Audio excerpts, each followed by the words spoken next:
गरुड़ पुराण अध्याय 27 पिंडदान और तर्पण की महिमा। आत्मा को शांति दिलाने का विज्ञान। जब किसी अपने की मृत्यु होती है तो शरीर से नाता टूटता है, पर क्या आत्मा से भी रिश्ता टूट जाता है? नहीं, आत्मा तब तक मुक्त नहीं होती जब तक उसका पिंडदान और तर्पण न किया जाए। गरुड़ पुराण के अनुसार मृत्यु के बाद आत्मा एक सूक्ष्म रूप में अपने परिजनों के आसपास भटकती है। वह चाहती है कोई उसे याद करे, कोई उसे गति दे, और यही कार्य करता है पिंडदान। पिंड का अर्थ है अन्न का वह अंश जो शरीर रूप में आत्मा को प्रदान किया जाता है। यह एक प्रतीकात्मक शरीर है जिसके माध्यम से आत्मा को नया आवास, नई दिशा मिलती है।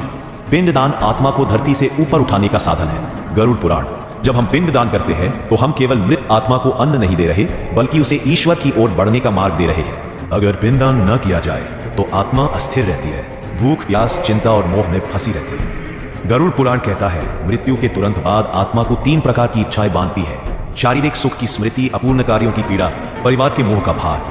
जब तक इनसे मुक्ति ना हो आत्मा आगे नहीं बढ़ सकती। इसलिए पिंडदान आत्मा की मानसिक भूख का समाधान। श्राद्ध पक्ष, अमावस्या, मृत्यु की तिथि और तीर्थ स्थलों पर किया गया पिंडदान, इन अवसरों पर पिंडदान अत्यधिक फलदायक होता है। विधि: काले तिल, चावल, जल, कुशा और गाय का दूध दक्षिणाभिमुख बैठकर मंत्रोच्चार के साथ 3 पिंड बनाकर पिता, पितामह, प्रपितामह के लिए जल तर्पण के साथ समर्पण। जिसने पिंडदान विधि पूर्वक किया उसने अपने पितरों के 21 कुलों को तार दिया। पिंडदान के समय आत्मा उपस्थित रहती है, वह सुनती है, देखती है और अनुभव करती है। यदि विधि पूर्वक किया गया हो उसे शांति मिलती है। यदि उपेक्षा से किया गया हो आत्मा और अधिक बेचैन हो जाती है। आत्मा के लिए यह अन्न नहीं, आश्वासन है कि तुम अकेले नहीं हो, हम तुम्हें मुक्ति देंगे। तर्पण: संतोष देना, तृप्त करना। जब जल, तिल और मंत्रों के माध्यम से पितरों को तर्पण किया जाता है तो उन्हें सूक्ष्म ऊर्जा मिलती है। गरुड़ पुराण में कहा गया है जो व्यक्ति तर्पण नहीं करता उसके कुल की आत्माएं भटकती रहती है और रुष्ट होकर दोष देती है। तर्पण के लाभ: पूर्वज प्रसन्न होते हैं, घर में शांति, समृद्धि आती है,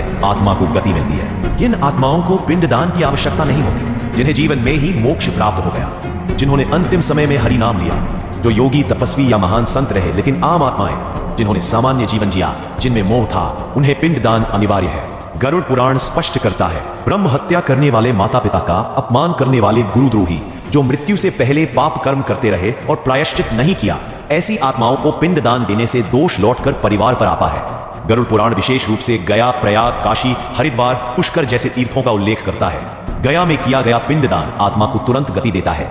काशी में किया गया श्राद्ध मोक्षदायक होता है। वहां आत्मा पृथ्वी पर नहीं, तीर्थ की ऊर्जा में स्नान करती है। अगर कोई पुत्र या परिजन पिंडदान नहीं करता तो आत्मा सूक्ष्म रूप में वर्षों तक भटकती है।